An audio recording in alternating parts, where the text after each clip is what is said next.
There's a few changes in here that I want to explain to you.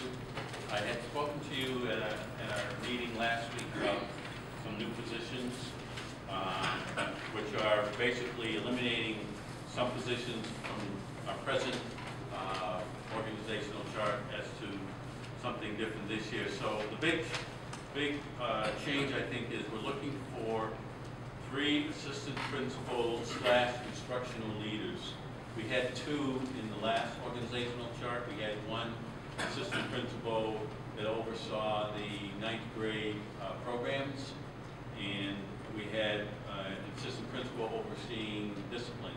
What we're looking at now is to have an assistant principal that has specific responsibilities to academic programs. So 1 is for math, we have 1 that we're looking for ELA and language, and we have 1 for social studies and science. And the reason for the change is, and in this process, we're eliminating the director of curriculum. And each of those positions will take the responsibility of overseeing. If you look at the job description, you'll see that in that job description there, each of those position leaders are responsible for the curriculum within those programs and the development and the oversight of instruction and curriculum, as well as many other duties. But it's an attempt to give more support to teachers on the academic side of the house.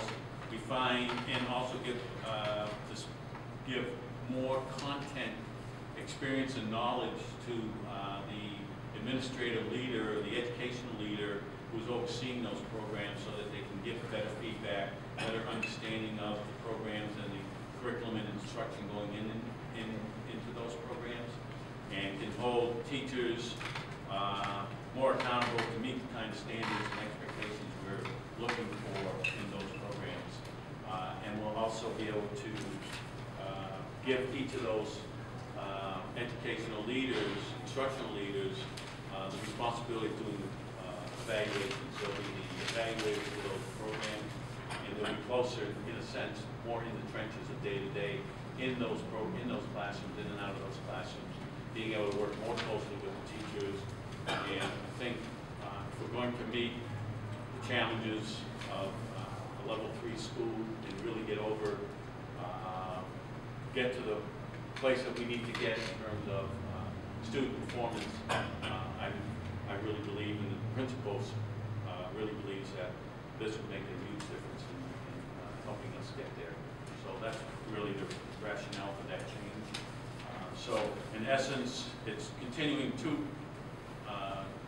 positions we had, but changing the focus of those positions, and eliminating 1 director of curriculum, and then adding that extra assistant principal. So it comes to basically the same amount of positions in terms of administration with regards to that. And the other changes that you see on there is, let's see, changing the titles of guidance and changing the titles of special ed. Right now we call them coordinators.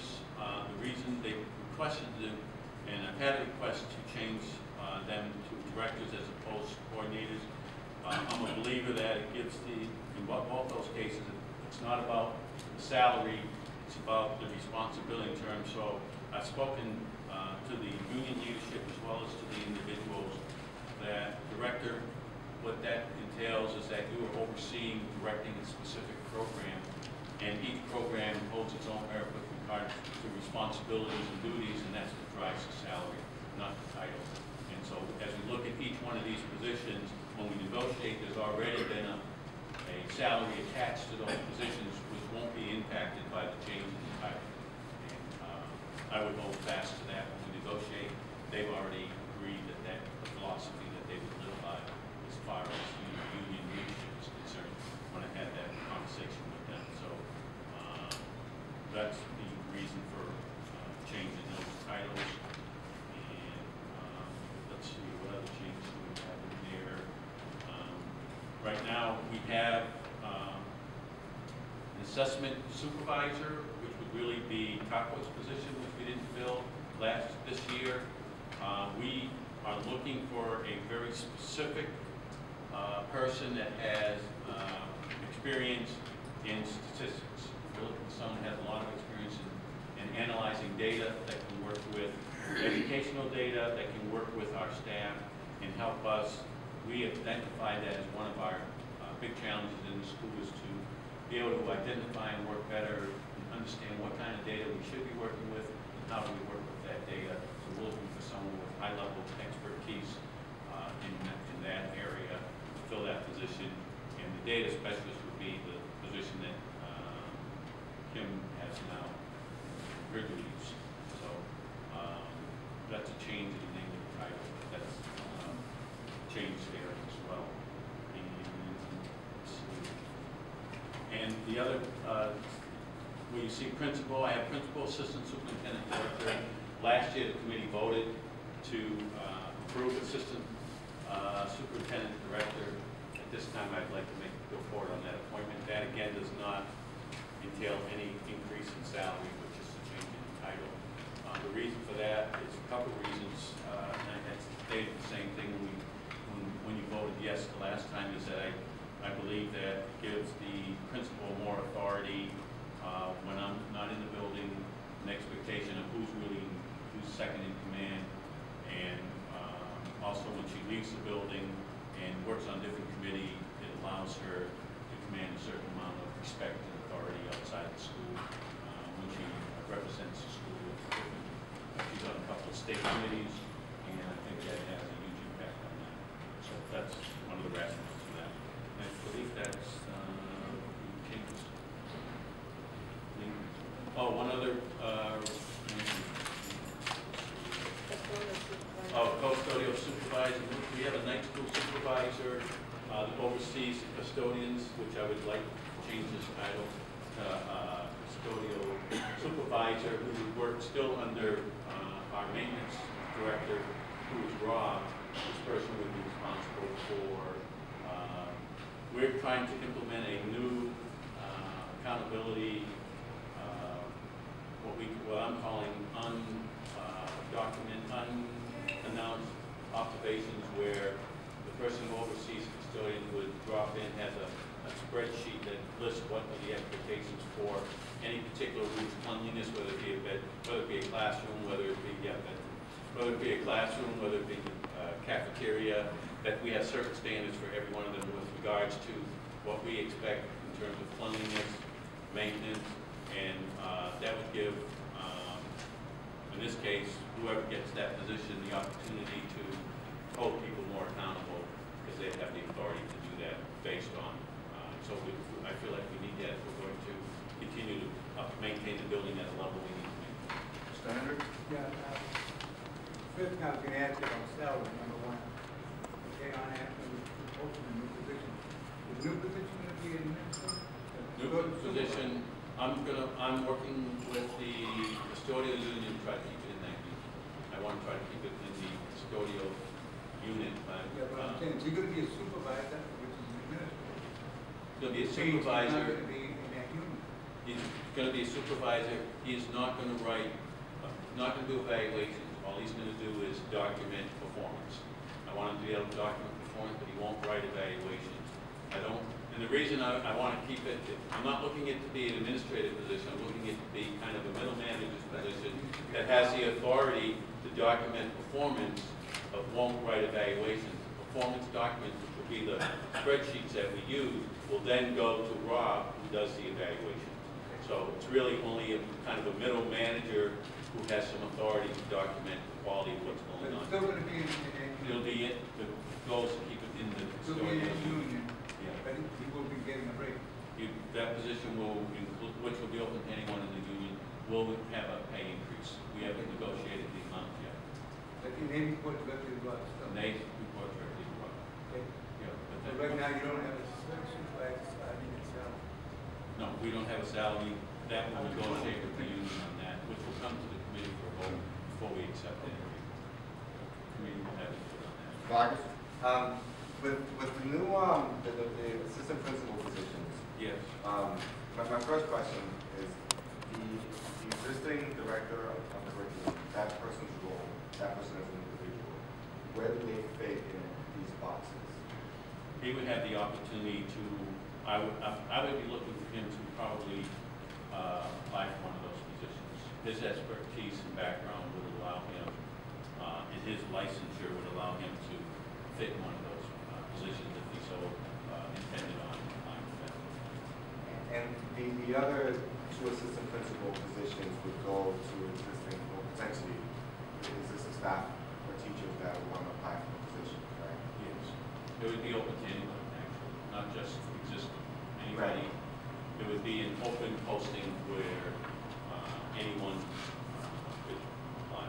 The reason why I ask is my expectation and my assumption is that the reason you want someone to oversee something is because of a specific skill set or knowledge set that they would need to bring in and have that.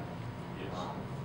If they tend to be the same people that are already working here, I would argue that if they are, then may or may not be bringing different skill sets or different expertise. And not to say that no one deserves a promotion of some sort, but if the expectation is that there's going to be additional value added outside of what's existing now, I'm not sure if changing people's titles around, if giving people different roles, would achieve that, or if there would be a need to bring in different skill set to apply something new. Well, I'll give you an example, like now where we have director of curriculum.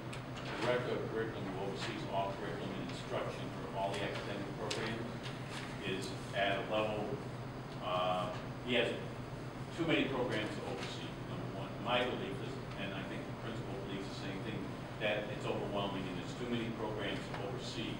He has the skill set. The difference between that position and this position is that they will be focused on a specific content area that they have a background or an expertise in as well as the ability to give feedback on instruction, has experience on the development of curriculum and the use of curriculum, on the planning of other kinds of operational practices that happen in the school, such as the master schedule, some of the other duties that we give to different administrators, then would be very specific to each of these different positions based on their ability and skill sets that they bring to the table. And it also, what this does is, this allows for closer communication, day-to-day communication with the teachers. And I believe the teachers need more day-to-day supervision and input, and the teachers need to have more access to their supervisor.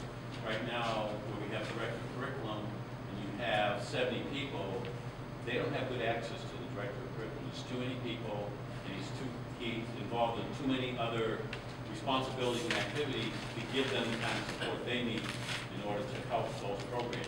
This now will allow 3 separate positions that kind of access. So it's not just about skill set, but it's also about the ability to manage reasonably the amount of work and responsibility that we see in the day-to-day operations within the classroom. So oftentimes you come to this committee and you mention folks having new responsibilities, new tasks, and so forth, and with that comes a request to increase pay. So now we're narrowing the scope of this one person. Do we have the opportunity to request a lower payment for this person because now they have less responsibility, less people like that? Is that reasonable for us to request? If this position does pay less, the maximum salary of this position right now is less than the director of curriculum. So his salary potential, he may start somewhere about what he's making, depending on what we negotiate in terms of that salary for that position, when we negotiate with the union. But right now, the maximum salary for our assistant principals is less than the maximum salary for our director of curriculum. So he would be taking the essence of pay cut or take this position. And one last question. I know that we have leads, right? Like teacher leads, Lead teachers, right? Lead teachers. So they oversee a specific subject, math, or so on and so forth. How does their role change due to this? Well, the question to keep the position. And right now, our intent, in order to transition these positions into their role, to have the support and knowledge base from people who have been working in that leadership role as department heads or lead teachers in those particular content areas. Our intent is to keep those positions this year, but then we would revisit it to see if we need to continue those positions or not.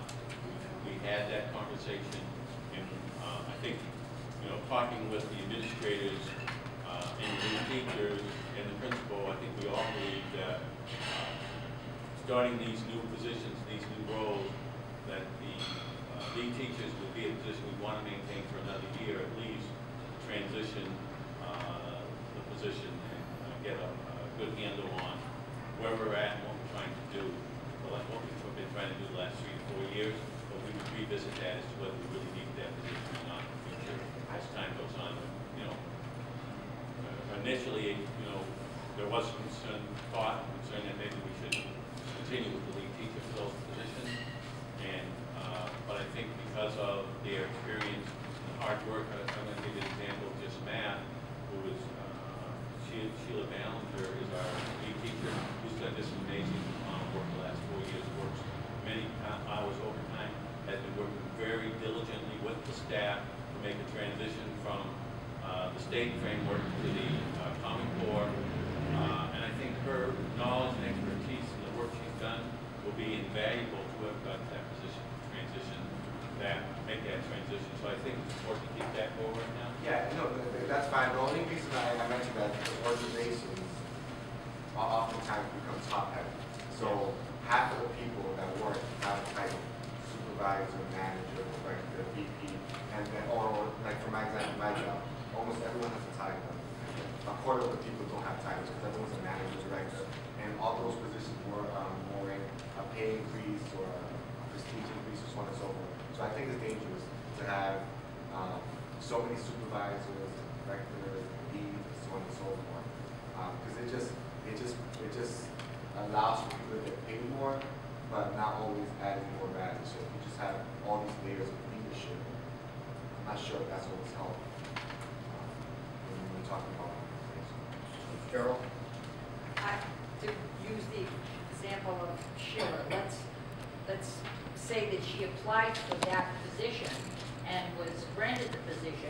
Would you then make a new lead teacher because she was no longer the lead teacher? I think we would then have a discussion as to whether there was a value in bringing another lead teacher in or not.